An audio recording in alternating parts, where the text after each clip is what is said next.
اعوذ باللہ من الشیطان الرجیم بسم اللہ الرحمن الرحیم۔ ہماری بات چل رہی تھی کہ آیا سونا وضو کو باطل کرتا ہے یا نہیں کرتا، تو ہم نے مذہب جعفری اور حنفی مذہب کے رائے کو جان لیا تھا۔ آج ہم دیکھیں گے المذہب الشافعی، کس کی رائے جانیں گے؟ مذہب شافعی کی۔ انہوں نے کیا کہا مولانا؟ قال الجزیری، جزیری نے کیا کہا؟ قال الشافعیۃ، شافعیہ نے کہا ان النوم ينقض الوضوء، کہ بے شک نیند وضو کو توڑتی ہے۔ کب مولانا؟ کیا شرط ہے؟ کہا اذا لم يكن النائم متمكنا مقعده بمقرہ، کہ جب سونے والے کا مقعد صحیح ہے، ٹکا نہ ہو اس کی جگہ پر، یعنی کیا ہو؟ ایک ہے کہ نہیں، اگر مستحکم طریقے سے بیٹھا ہے کہ ہمارے مقعد ابھی کہاں موجود ہے؟ کرسی پر۔ اگر ہم لیٹ جائیں اور مستقر ایک جگہ پہ نہ رہیں، بلکہ سویا ہوا انسان کیسا ہوتا ہے؟ بے سدھ، کہ اس کو اپنا ہوش رہتا ہے؟ نہیں رہتا۔ کہ اس صورت میں کیا ہو جائے گا؟ وضو باطل ہو جائے گا۔ لیکن اگر اس کی تشریف مستقر ہے کہیں ایک جگہ پر، تو پھر وضو باطل نہیں ہوگا۔ فالنوم بنفسه لم يكن من النواقض، تو روزہ بذات خود نواقض میں سے نہیں ہے۔ علی هذین المذہبین، ان دونوں مذہبوں کے نزدیک۔ وَإِنَّمَا يَكُونُ نَاقِضًا، کہا بے شک یہ ناقض ہوگا اذا اوجب الظن بصدور الريح، جب یہ گمان ہو کہ ریح خارج ہوئی ہے عن النائم، سونے والے سے۔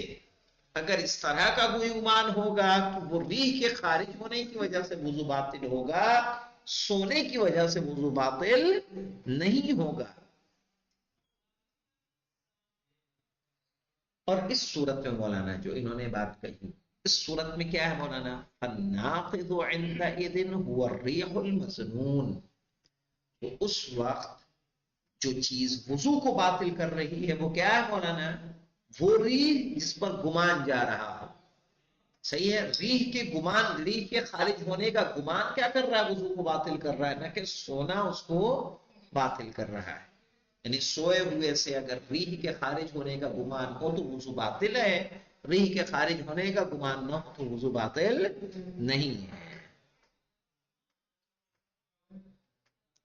منشأ الاختلاف کیا کہتا ہے مولانا؟ اتضح بأن الاختلاف فی ناقضیت النوم مطلقا ومقیدا، صحیح ہے کہ واضح ہو گیا کہ جو اختلاف پایا جاتا ہے نیند مطلقاً، نیند کے ناقض ہونے یا کسی چیز سے مقید ہونے کی صورت میں، یعنی مثلا مولانا ہمارے یہاں مطلقاً نیند ہمارے اوپر کیا ہے؟ ہمارے یہاں روزہ باطل کر دے گی، لیکن ان کے ہاں شرط ہے کہ نہیں ہے؟ استرخاء مفاصل کی شرط آئی، آج کس کی آئی؟ ریح کے خارج ہونے کی۔ ناشئ عن الاختلاف فی ان النوم بنفسه ناقض او بواسطة صدور الریح، یعنی اختلاف اس کا پایا جاتا ہے کہ آیا صرف نیند خود ناقض ہے یا صدور ریح کے ذریعے سے وضو ناقض ہوتا ہے۔ سمجھ میں آیا؟ اختلاف کیا ہے؟ یعنی نیند خود نہ وضو کو باطل کرتی ہے، یا جو ریح خارج ہو رہی ہے اس کی وجہ سے کیا ہو رہا ہے؟ وضو باطل ہوتا ہے۔ فالنوم ينقض الوضوء، تو نیند وضو کو باطل کرتی ہے فی مطلق الاحوال علی المذہب الجعفری، صحیح ہے، والحنبلی والمالکی، صحیح کہہ رہے نیند وضو کو باطل کرتی ہے ہر حالت میں، مذہب جعفری، حنبلی اور مالکی کے ہاں، مالکی کے ہاں، لأنه كان بنفسه من النواقض نصا نظیر الاغماء الذي يقلب العقل، اس لیے کہ یہ بنفس نفیس خود وضو کو باطل کرتی ہے نص کے اعتبار سے۔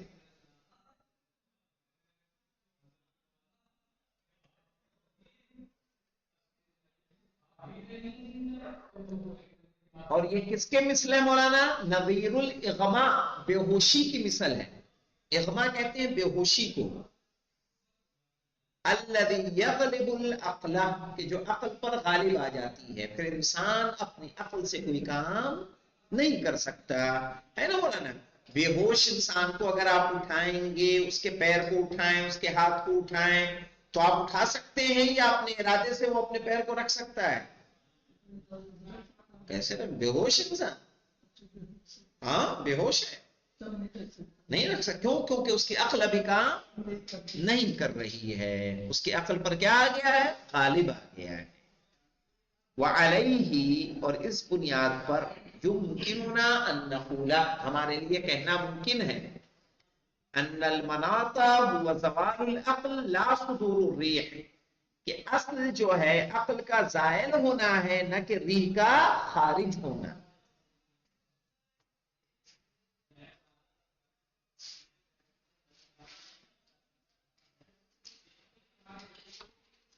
والنوم لا ينقض الوضوء الا اذا اوجب الظن بصدور الريح، اور نیند کہہ رہے ہیں کیا کرتی ہے مولانا؟ نیند کیا کرتی ہے؟ وضو کو نہیں باطل کرتی، سوائے یہ کہ کیا ہو مولانا؟ آپ کو یہ گمان ہو کہ ریح کیا ہوئی ہے؟ خارج ہوئی ہے۔ ٹھیک ہے، علی المذہب الحنفی والشافعی، کن لوگوں کیا مولانا؟ مذہب حنفی اور شافعی کی۔ اذن النوم الناقض للوضوء لیس هو مطلق النوم، تو کہہ رہے جو نیند ہے وہ وضو کو باطل کرتی ہے مطلقاً نہیں، بل النوم الموجب لاسترخاء المفاصل، بلکہ نیند کیا ہے؟ تب وضو کو باطل کرے گی جبکہ اعضاء کیا ہوں؟ نرم پڑ جائیں اور انسان کیا ہو جائے؟ اس کے مفاصل ڈھیلے ہو جائیں، اس وقت کیا ہوگا؟ وضو باطل ہو جائے گا۔ الاختلاف فی ناقضیت الرعاف، رعاف رعاف مولانا، رعاف، رعاف کہتے ہیں نکسیر کو، نکسیر، نکسیر ناک پھوٹتی ہے، ناک بہتی ہے نا، خون آتا ہے، اسے رعاف کہا جاتا ہے۔ ہاں مولانا، الاختلاف فی ناقضیت الرعاف، رعاف کے بارے میں یعنی نکسیر کے بارے میں مولانا، آیا نکسیر وضو کو توڑتی ہے یا نہیں توڑتی؟ والقے، قے تو جانتے ہو کہ نہیں جانتے ہو؟ قے کیا وضو کو باطل کرتی ہے؟ وضو کو تو باطل کر دیتی ہے، قے کرے تو صحیح ہے۔ وخروج الدم، اور خون کا نکلنا، من البدن، بدن سے، اس میں جو اختلاف پایا جاتا ہے، کہنے اختلفت الاراء حول ناقضیت تلک الاحداث، کہہ رہے ہیں رائے الگ الگ ہیں انہی احداث کے متعلق، ٹھیک ہے، کہ آیا وضو کو باطل کرتے ہیں یا نہیں کرتے ہیں، وہ تفصیل ذالک کما یلی، اور اس کی تفصیل کیا ہے؟ مندرجہ ذیل ہے۔ المذہب الجعفری کیا کہتا ہے مولانا؟ القی والرعاف والحجامت، صحیح ہے، نکسیر اور حجامت، حجامت جانتے ہیں نا مولانا؟ وہ جو پیٹھ ہیٹ میں لگا کے پنچر کر کے وہ تھوڑا سا کپ سا لگاتے ہیں اور کیا ہوتا ہے؟ خون، اس میں گندا خون جمع ہو جاتا ہے۔ کل ذالک لم یکن من النواقض، صحیح ہے، یہ تمام چیزیں نواقض میں سے نہیں ہیں۔ ذالک للنصوص الواردۃ فی الباب منها، صحیح ہے، اور اس وجہ سے کہ جو نصوص وارد ہوئے ہیں اس باب میں، کیا ہے مولانا؟ صحیحۃ علی بن یقطین، ساتویں امام کے صحابی جناب علی بن یقطین کی ایک روایت ہے، قال سألت ابا الحسن الامام موسیٰ بن جعفر علیہم السلام، کہ میں نے ابو الحسن امام موسیٰ بن جعفر علیہ السلام سے سوال کیا، عن الرعاف والحجامت والقی، کہ کس کے بارے میں مولانا؟ نکسیر کے بارے میں، حجامت کے بارے میں اور قے کے بارے میں. فقال لا ينقض هذا شيئا من الوضوء، ان میں سے کوئی بھی چیز وضو کو باطل نہیں کرتی ہے. دلت علی المطلوب دلالتا تامہ، اور اس حدیث نے کیا کیا ہے مولانا؟ ہمارے مطلوب کو مکمل دلالت فراہم کیا ہے. وَإِلَيْكَ وُجْهَةُ نَظَرْ كُلٌّ مِّنَ الْمَذْهَبِ الشَّافِعِي وَالْمَالِكِي، اور آپ کی خدمت میں حاضر ہے مولانا کن کی رائے؟ شافعی اور مالکی کی. قال ابن قدامہ کان مالک والشافعی، شافعی اور مالک کیا کہتے تھے مولانا؟ وغیرہ، یا ان کے علاوہ دوسرے، کہ لا یوجبون منہ الخارج من غیر السبیل، کہہ رہے ہیں کہ جو قبل و دبر کے علاوہ اگر کوئی چیز خارج ہو رہی ہے اس سے کوئی وضو واجب نہیں ہوگا. صحیح ہے. وقال مکحول، اب مکحول نے کیا کہا مولانا؟ لا وضوء الا فیما خرج من قبل او دبرین، کہہ رہے ہیں وضو تب تک واجب نہیں ہے جب تک کوئی چیز قبل و دبر سے خارج نہ ہو. نکسیر کہاں سے خارج ہوتی ہے؟ ناک سے. قے کہاں سے آتی ہے؟ منہ سے. اور وہ کہاں سے؟ حجامت کہاں سے مولانا؟ بدن کے کسی بھی حصے سے، قبل و دبر سے اس کا کوئی رابطہ نہیں ہے. لأنه خارج من غیر المخرج، صحیح ہے، اس لیے کہ وہ خارج ہو رہا ہے غیر مخرج طبیعی سے. ٹھیک ہے. مع بقاء المخرج، صحیح ہے، جبکہ مخرج کیا ہے؟ باقی ہے، موجود ہے، لیکن اس کے باوجود وہاں سے وہ خارج نہیں ہے. فلم يتعلق به نقض الطہارة كالبصاق، کہہ رہے ہیں تو اس سے جو ہے مولانا طہارت ناقص نہیں ہوگی جیسے تھوک. کیا تھوک سے وضو باطل ہو جاتا ہے؟ نہیں ہوتا ہے. تو بصاق یعنی تھوک. وَلِأَنَّهُ لَا نَصَّ فِيهِ، اور اس میں کسی طرح کی کوئی نص بھی موجود نہیں ہے. وَلَا يُمْكِنُ قِيَاسُهُ عَلَى مَحِلِّ النَّص، صحیح ہے، اور نص کی جگہ پر کوئی قیاس بھی کرنا ممکن نہیں ہے کہ قیاس کر کے کوئی مسئلہ بیان کر دیا جائے. وَهُوَ الْخَارِجُ مِنَ السَّبِيلَيْنِ، اور یہ چونکہ دونوں جو مخرج ہیں ہمارے اس سے یہ خارج ہے. صحیح ہے. جب اس سے خارج ہے چونکہ وہاں سے وہ خارج نہیں ہو رہا بلکہ ناک جو مخرج طبیعی نہیں ہے، صحیح نا، یعنی قبل و دبر میں اس میں شامل نہیں ہے، منہ ہمارا قبل و دبر میں نہیں ہے، اس سے یہ خارج ہے، اس لیے کیا ہے؟ وضو اس سے باطل نہیں ہوگا.